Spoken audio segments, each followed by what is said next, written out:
Olá, tudo bem? Sejam bem-vindos em mais uma aula do curso prático da Cidadania Italiana 2017. Como nós vimos na última aula, nós utilizamos aqui os nossos slides e nesta aula eu vou utilizar novamente os slides para explicar para vocês como funciona a tradução dos documentos. A primeira coisa que você precisa saber, obviamente, é que documentos brasileiros precisam estar na língua italiana, porque se eles não estiverem na língua italiana, o oficial do comune ou do consulado não vai entender o que está escrito. Então, uma das primeiras coisas necessárias é a tradução.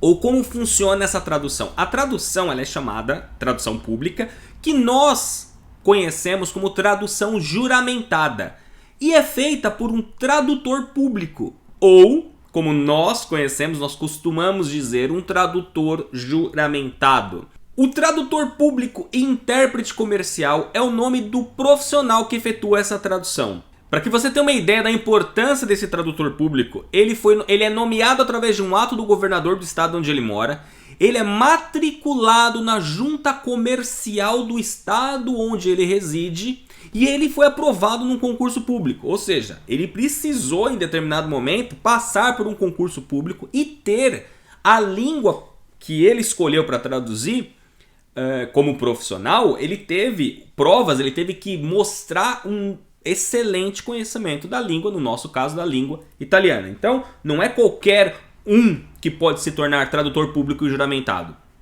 De repente, alguns de vocês estão me dizendo: Fábio, eu lembro que alguns anos atrás você dizia que eu podia escolher entre a tradução simples e a tradução juramentada, e agora você está dizendo que só pode ser feito através de um tradutor público ou a tradução juramentada? É isso mesmo.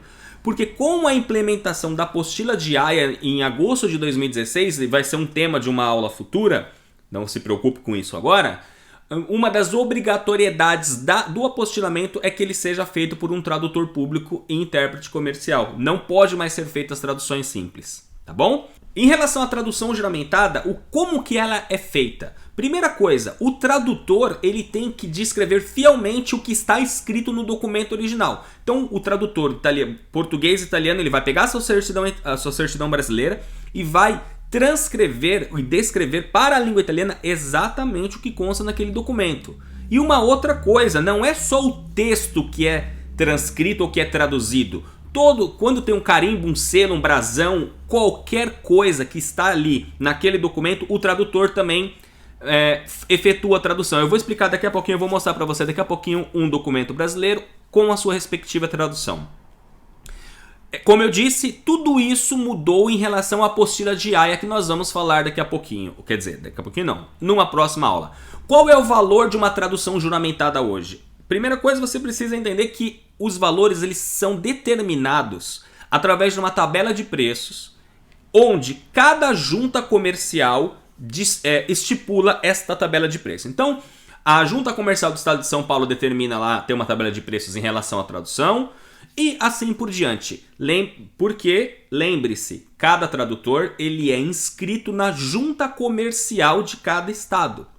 Entendeu? Por exemplo, aqui nós temos uma estimativa de um cálculo do estado de São Paulo. Uma versão, um documento do português para uma língua estrangeira. Aqui nós estamos falando, existem dois tipos, textos comuns e textos especiais. Texto comum, por exemplo, que é o nosso caso, certidões de registro civil, CNN, CNH, etc. 3.000 caracteres sem espaço dá mais ou menos R$ 158,10. Já documentos de divórcio, documentos especiais, R$ 219,30. Eu quero aproveitar para agradecer publicamente a Carla Barsotti, que é também a minha tradutora juramentada em São Paulo e ela que me passou todas essas informações, assim como o Mauro fez isso para mim na última lição em relação à correção de documentos. Aqui é uma certidão de óbito. Então você tem lá em cima, olha, escrito República Federativa do Brasil, Serviço Civil das Pessoas Naturais, certidão inteiro teor de óbito, e aí você tem todos os dados aqui desse registro, e lá no final você tem um carimbo, Registro Civil, primeiro subdistrito de São Bernardo do Campo, etc, etc. A tradução, veja que ela começa com Sistema della Repubblica Federativa del Brasile, República Federativa del Brasile, Ufficio di Stato Civile. E aí, tudo, como eu disse lá no início, não é só o texto que é corrigido. Se você reparar aqui no final deste documento traduzido, lá nas letrinhas miúdas está escrito Timbro circolare dell'Ufficio dello Stato Civile del primo sottodistretto di São Bernardo do Campo, Estado de São Paulo, Brasília. Por quê? Porque esta é a tradução deste carimbo aqui, Registro Civil, primeiro subdistrito, São Bernardo do Campo, telefone e tal. Aqui consta exatamente estas informações também. Dúvidas comuns que eu tenho certeza que muita gente tem, porque eu recebo frequentemente esse tipo de pergunta. Fábio, qualquer pessoa pode traduzir o meu documento?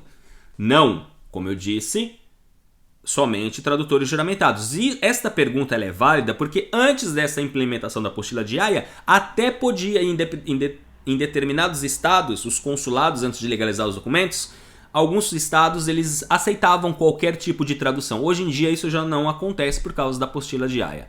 Uma outra dúvida, o tradutor pode corrigir o erro na tradução?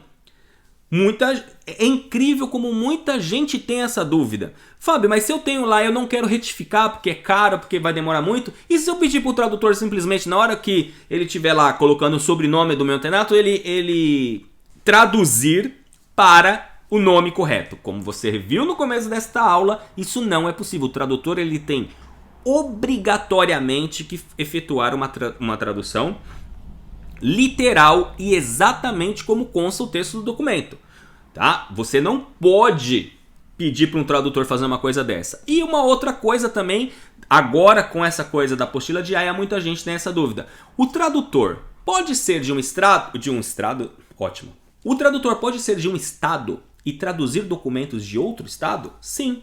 Você não necessariamente precisa contratar um tradutor que está obviamente, na sua região. Obviamente que isso é mais fácil, você pode de repente visitar o escritório desse tradutor ou ter um contato mais próximo. Mas hoje em dia, com a globalização, com a internet, as coisas elas ficam mais fáceis. Você pode, por exemplo, morar em São Paulo e ter um tradutor no Rio. Você manda via Sedex os documentos para ele. Antes de você mandar a documentação, você já pode escanear todos os documentos para que ele possa começar a traduzir os documentos de acordo com estas imagens. E aí, enquanto os documentos não chegam para ele, ele já pode adiantar o serviço. Isso é uma das facilidades que a gente tem hoje em dia em relação ao mundo globalizado, a internet e as facilidades que a gente encontra por aí. E aí, gostou dessa aula? Então não deixe de se inscrever aqui no canal do YouTube, caso você esteja vendo no YouTube. Se você está vendo pelo Facebook, clique em curtir.